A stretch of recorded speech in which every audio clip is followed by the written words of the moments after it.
ang mamamayang Pilipino tumatalino ho, no? Matalino naman po talaga tayo. Kaso mas lalo tayong tumatalas mga kababayan. Bakit ho? O ayan ang balita mga bossing. Yan po ang kumbaga, yan po ang resulta, hindi ko aakuin, no? Pero yan po ang resulta mga kababayan nung mga balita, lahat ng balita at yung mga sinasabi na din ng mga congressman natin at yung mismong mga senador na din po ang nagpapabuko sa kanilang mga sarili. Ano po? Sabi dito, 8 in 10 Pinoys o 8 out of 10 Pinoys favor candidates who stands for Philippine rights in West Philippine Sea. Ayan po mga kababayan. Kasi talagang ngayon ho mga bossing, kalat na kalat po no? Kalat na kalat po, hindi lang po sa social media, kundi sa buong bansa natin. Isama mo na po yung mga OFW. Kalat na mga kababayan. Yung mga komento na ang sinasabi ho ay nako, hindi kami boboto sa pro-China. Di ba? Hindi kami boboto ng mga senador, congressman, mayor at kung sino pa, basta yung mga yan pro-China. Di ba? 8 sa 10 Pinoy. Ibig sabihin majority ng mamamayang Pilipino ayaw doon sa mga pro-China candidates. Basahin ko 8 in 10 Filipinos prepare 2025 election candidates who advocate for the Philippine rights in the West Philippine Sea. Pero, saglit lang. Merong mga kandidato ngayon na ngayon lang ho natin sila naririnig.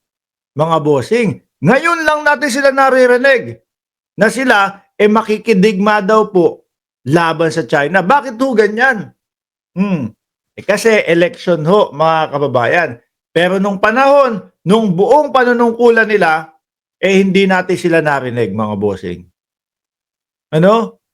Hindi ho natin sila narinig na kumampi lang. Na kumampi man lang sa Pilipinas. Ngayon kasi dahil nalalapit na ang eleksyon at nakikita nila sa social media na ayaw ng mga tao sa mga pro-China, mga nagbabalat kayo na. Mga naghuhunyang na muna, mga boses. Ay naku, sasabihin ko hindi ako pro-China. Ay naku, sasabihin ko mahal na mahal ko ang Pilipinas. Ganyan ho ang estilo nila ngayon. Kaya mag-iingat tayo doon sa mga kandidato na gano'n. Alam ko hindi ko na kailangan banggitin kung sino yung mga yun. Dahil alam ko, napakatatalino po ng mamamayang Pilipino.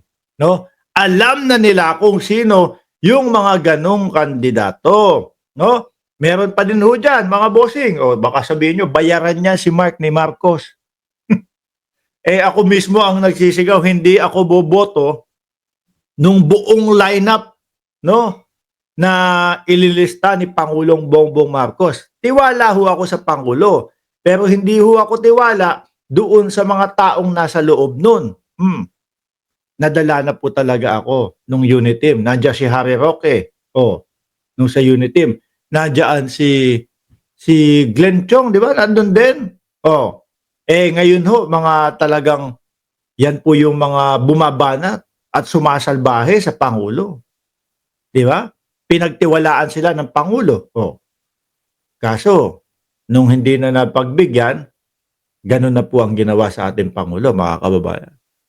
Kaya sabi ko, hindi ako boboto ng straight 12. Pero, meron 5, 3 hanggang 5 ang iboboto ko diyan sa listahan ng Pangulo. At isasama ko yung Heidi Mendoza sa aking boto, mga kababayan. At marami pa pong iba na wala po sa loob ng alyansa, mga bossing. Kailangan ho kasi aralin na natin Kagaya niyan, may isa diyan sa alyansa na alam naman natin na kapag ka nanalo na, dahil nga po sikat ang alyansa, kumbaga pag nanalo na, balik na po yan sa dati niyang kampo. Merong isa diyan. Di ba? Hindi natin pagtitiwalaan yun. Tuloy ko to. 8 in 10 Filipinos prepare 2025 election candidates who advocate for the Philippine rights in the West Philippine Sea against China aggression. According to the latest social weather station survey commissioned by Strat-Based Group. Yan ang kagandahan ho sa Pilipinas. Nag-a-adapt po no? Natututo ho, mga bossing. Sabi ni Mabel Brillantes, watching from Hong Kong. Boss Mark, nandito sa Hong Kong ang padapa, no? Campaign rally sila bukas sa akin ipagsisigawan ang alyansa. Baka hindi na umuwi yun. Di ba? Baka hindi na umuwi yun, mga kababayan. Basta, tayo ho, mga boss chipamo, sir, ingat-ingat lang tayo doon sa mga kandidato. Ano? Pero ito naman po, mahihirapan naman po silang i-justify na hindi po sila pro-China, mga bossing. Kasi sa tinagal-tagal po nila na nasa posisyon sila na ang alam naman natin ay ang loyalty nila ay nandoon kay Duterte, mga bossing, mahihirapan silang linisin yung pangalan nila. Eh sino-sino ho daw ba yon, mga kababayan, mga boss chief amo, sir? Yung Team China. Ha? Sino-sino po ba yung mga Team China, mga bossing? Eh, ang sinasabi ho kasi dito, tanggalin ko to. Ang sinasabi daw ho dito, mga kababayan, eh, ito Asan ba? Ito daw Nako, sino kaya ang gumawa nito? Hindi ho nang galing sa amin to Kalat po ito sa social media, mga bossing. Kalat po ito sa social media. Sino-sino daw po ang Team China? Number 1 na daw po dyan sa Team China si Kurap. Langya kayo kung sino man ang gumawa nito. No? Yan daw po. Si dating Pangulong Duterte to Pinangalanan ng Chinese name, Kurap. Ang sumunod naman daw po, siyempre kung sino, hindi naman susundan niya na kung sino-sino lang. Siyempre, ang susunod daw po yung best friend ng dating Pangulo. Kung di daw po si Bogli. Bakit? Talaga bang Bogli si Buloyski? Biruin mo sila na ho. May mga Chinese name na ho, mga kababayan, si Kurap, si Bogli. At yung pangatlo naman po, siyempre, tinapa, pati ba naman dito, ang inilagay niyong